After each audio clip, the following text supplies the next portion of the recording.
I'm Mary. I'm here with Raw 1251 today to interview our outgoing societies officer, Niall Johnson. Tell us a bit about yourself, Niall. Thank you for having me, Mary. It's a pleasure to be here. Well, I am the outgoing societies officer. It's been a great year, 10 months in the job. Got 1.5 to go. I'm going to be sad to leave, but I think... We're going to be sad to lose you as well. Oh, stop it! You're too kind. I think, it's going to be sad to go, but I think we've had a good year, and it's been a fun one with the team. Okay, so I wanted to start by going back to the very beginning. I want to go back to your manifesto, Niall's vision, very, very witty because Niall wears glasses, so that's where Niall's vision came from. It's the cutting brown.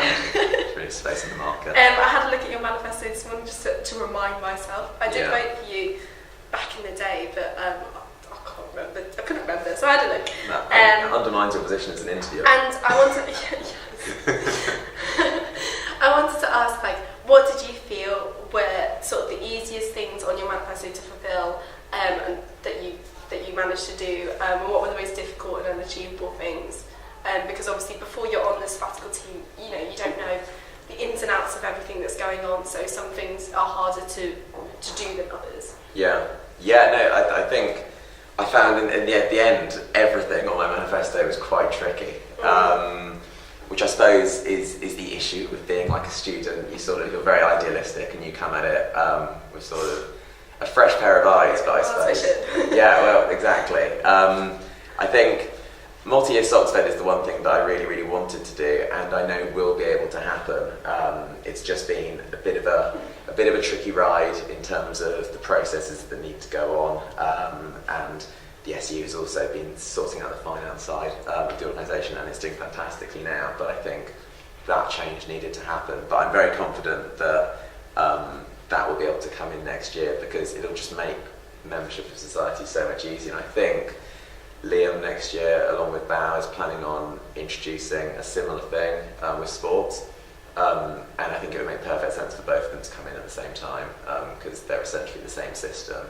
A little bit of work will have to be done to update it, but I really just wanted to make societies cheaper and easier to join, and to reward people's loyalty, really.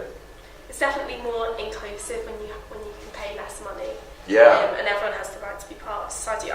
Gosh, I'm doing a job for you. What about rebooting horse societies? So that's a tricky one, and that's one of those that sort of didn't quite make the cut in terms of things I've prioritised this year. I think that rebooting horse societies wasn't really the key aim. It was more giving students in halls of residence a bit of a voice with things to do within their halls of residence. So stuff like the price of accommodation, the service that's provided, and if there is funding for them to put on their own events and to do that. And I think there's certainly an avenue to do that at Warwick, because people can feel very, very insular in their halls if they don't get put into, if they don't get put into halls with people that are automatically very friendly and outgoing. I think that sort of event or that sort of system would really help.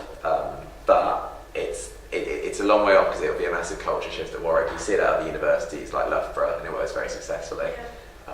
Do you always feel like Warwick would benefit from, as well, because obviously, I lived in Roots in my first year. We had like a big Roots culture, like in Roots, but like the other accommodations didn't have that so much.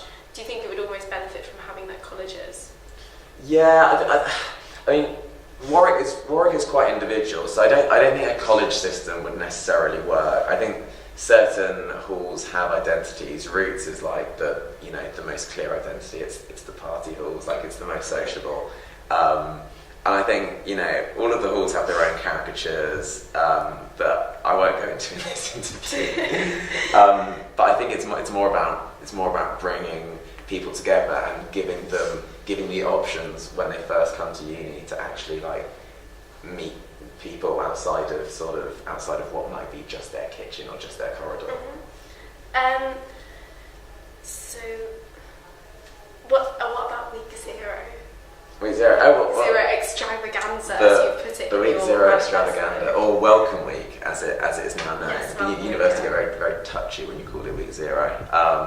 It's it's looking really good. There's like a record number of society and sports club events going on. The society's there. I was hoping that we were going to be able to hold it in the Oculus. Unfortunately, it wasn't possible this year, so it's back in the sports fair, back in the sports centre, on Monday and Tuesday. But I think societies have really leapt at the chance to get people involved from the very off. There's a huge interactive timetable that'll be coming out for all freshers, and I think second and third years as well, for people to sign up to events so they know exactly what's going on and where it is going on. Our society is doing a similar thing to sports, so we have a sports day on Friday where all the sports clubs get to showcase what they're all about.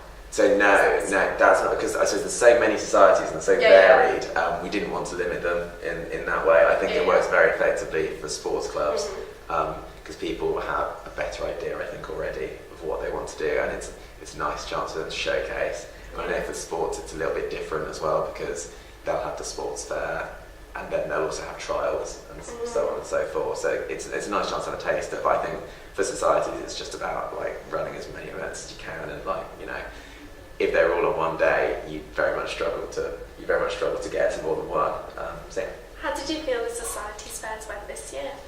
I thought they were really good. They were really good. They were like, there was a lot of turnout. It was nice. It was a nice opportunity for me to meet a lot of the societies, because I mean, in terms of exec members, we have about 260 societies. That means we have about 3,300 exec members. Although like, it's very difficult getting around to meet them all. But I think it was good.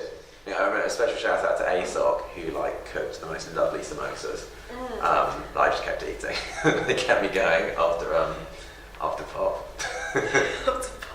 Of course. Okay, so coming on to sort of the year now, like, what do you think has been the best thing and the worst thing about being societies officer? I think the best thing is interacting with societies. It's sort of the thing I sort of signed up to do, just to help societies sort out their issues, give them ideas, and like generally work with them and hear what they're doing.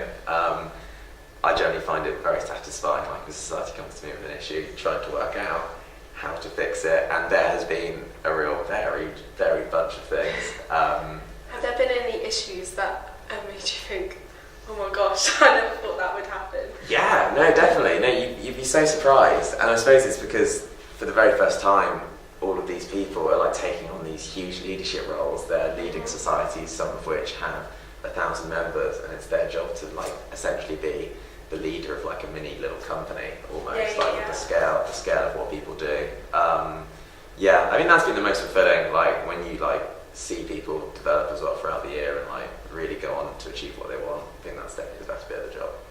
What do you think? What's been the worst bit? What's the worst?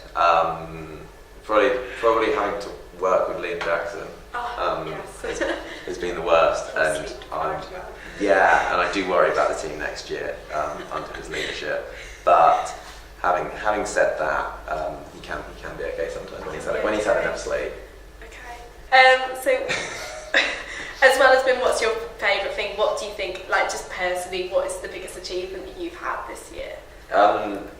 I was really happy with how the Socs Summer Party went, like restructuring that. I was like, it took a big job, and it was quite like a sort of culture change in terms of what the events looked like in previous years, making it more financially accessible, making it a chilled out event. Let's be honest, it's such like a busy time for balls, having ground ball, sports, so having something a little bit different. I just hope it can grow next year. There'll be a big review into it. I'll work with Leo, and hopefully it can sort of be a 300 plus event, because it is a little bit dependent on the weather, because like these outdoor events, you never know what's gonna hit you in June. What's your backup plan? We had a bit of inside. It was at Chester Grange, so we had a bit of room inside. But like in terms of like the bouncy castle and the outdoor games, they would have been in trouble. The disco dome, that would have been in trouble. Yeah. But we were lucky. I'm glad it went well. So looking to the future now, sort of what's your advice for the next societies officer, and what do you think? What's your vision? What's Niall's vision for the future of societies at Warwick? And it's a good question. I think that for Leo, I think he just has to immerse himself as much as possible. He's in quite a unique position that as a second year student, he's he's not graduated, so he's still more immersed, I suppose, in like the student population. So make the most of it, carry on doing all the stuff you're doing, keep involved with societies, and just try and build those relationships early on.